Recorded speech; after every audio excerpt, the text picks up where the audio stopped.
यळकोट यळकोट कनकदास महाराज की, कनकदास महाराज की, संगोळी रायांना की, अहिल्या देवी की, राजा यशवंतराव होळकर की, राजा मल्हारराव होळकर की।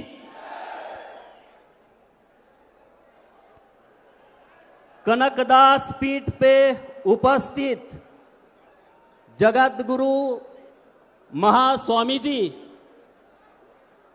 इनके माध्यम से कर्नाटक के गांव गांव में रहने वाले, भेड़ बकरियां चराने वाले मेरे समाज को एसटी का रिजर्वेशन मिले, इसीलिए महास्वामी जी ने जो पद यात्रा निकाली है और ये पद यात्रा का समारोह आज बेंगलोर में हो रहा है। मैं महास्वामी जी को और कर्नाटक के सभी कुरुबा समाज को, धनगर समाज को मैं नमन करता हूं। ये अभिमान की बात है। ऑल इंडिया के धनगर के लिए ये प्रोग्राम आज मार्गदर्शक बन रहा है। एसटी रिजर्वेशन हम क्यों मांग रहे हैं? डॉक्टर बाबा साहेब अंबेडकर साहब ने आरक्षण का प्रावधान क्यों किया है? इस देश में जो समाज है, जो उपेक्षित है, जो वंचित है, जो पीड़ित है, जो प्रताड़ित है, जो अपमानित है, जिसकी जितनी संख्या भारी उतनी उसकी भागीदारी, उसके हिसाब से उसको राजनीति में, एजुकेशन क्षेत्र में, ऑफिसर क्षेत्र में उनको न्याय नहीं मिला। हमारे कर्नाटक के कुरुबा समाज की जितनी संख्या है उसी संख्या के हिसाब से हमारे एमएलए नहीं है, हमारे एमपीज नहीं है, हमारे एमएलसीज नहीं है, हमारे मिनिस्टर नहीं है, हमारे आईएएस आईपीएस ऑफिसर नहीं है, हमारे तहसीलदार नहीं है, हमारे एसडीओ नहीं है, हमारे पुलिस में ऑफिसर नहीं है। इसीलिए स्वामी जी ने ये यात्रा निकाली है। मैं स्वामी जी को धन्यवाद देता हूं। आपने जो यात्रा निकाली है, कर्नाटक के गांव गांव के बच्चे में एक स्वाभिमान पैदा हुआ है कि नहीं हुआ?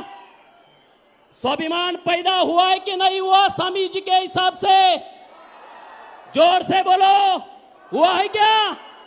अरे गांव के कर्नाटक के बच्चों को अभी लग रहा है मैं भी विश्वनाथ साहब जैसा आमदार बनूं, मैं ही रेवन्ना साहब जैसा आमदार बनूं, मुझे ही मिनिस्टर होना चाहिए, ऐसी भावना गांव गांव के बच्चे में पैदा हुई है।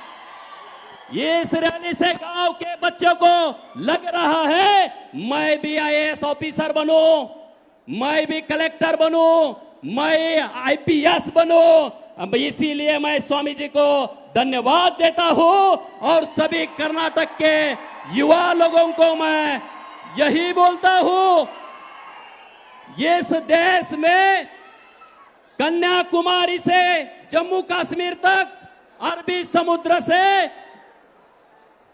पश्चिम बंगाल के उपसागर तक जो ये हिंदुस्तान है, ये हिंदुस्तान में चाहे कर्नाटक हो, महाराष्ट्र हो, यूपी हो, एमपी हो, गुजरात हो, राजस्थान हो, हिमाचल हो, पंजाब हो, हरियाणा हो, ओडिशा हो, बिहार हो, तेलंगाना हो, आंध्र प्रदेश हो, तमिलनाडु हो, केरला हो, ये सभी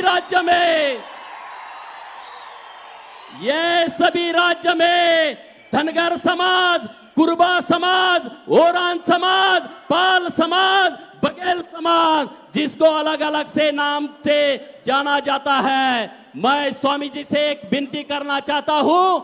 ये कर्नाटक स्टेट के जो मुख्यमंत्री हैं माननीय येडियुरप्पा साहब, इनके पास एक अपना निवेदन देना चाहिए।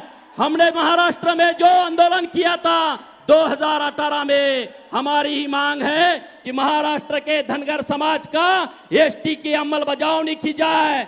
जब हमारी मीटिंग मुख्यमंत्री साहब से हुई तब उस मीटिंग में ऐसा आगे आया, मुख्यमंत्री साहब ने बोला महाराष्ट्र के धनगर को हम एसटी का रिजर्वेशन देने के लिए तैयार है, लेकिन हमें कोई समय चाहिए।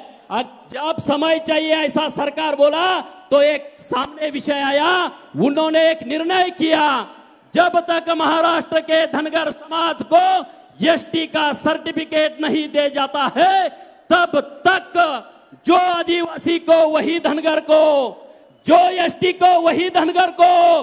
कर्नाटक सरकार से ये विनती करना चाहिए, हमारी मांग है एसटी का सर्टिफिकेट कर्नाटक के धनगर समाज के, कुर्बा समाज के युवा के हाथ में पड़ना चाहिए। जब तक ये सर्टिफिकेट नहीं मिलता तब तक कर्नाटक सरकार ने जो आदिवासी को वही कुर्बा को राजनीतिक रिजर्वेशन, एजुकेशन रिजर्वेशन और सर्विस का रिजर्वेशन, ये जब तक सर्टिफिकेट नहीं मिलता तब तक नहीं मिलता। पर जो बाकी की योजनाएं आदिवासी को दी दी है वो पूरी की पूरी योजनाएं कर्नाटक स्टेट के माध्यम से कर्नाटक के कुर्बा समाज को मिलनी चाहिए। उसमें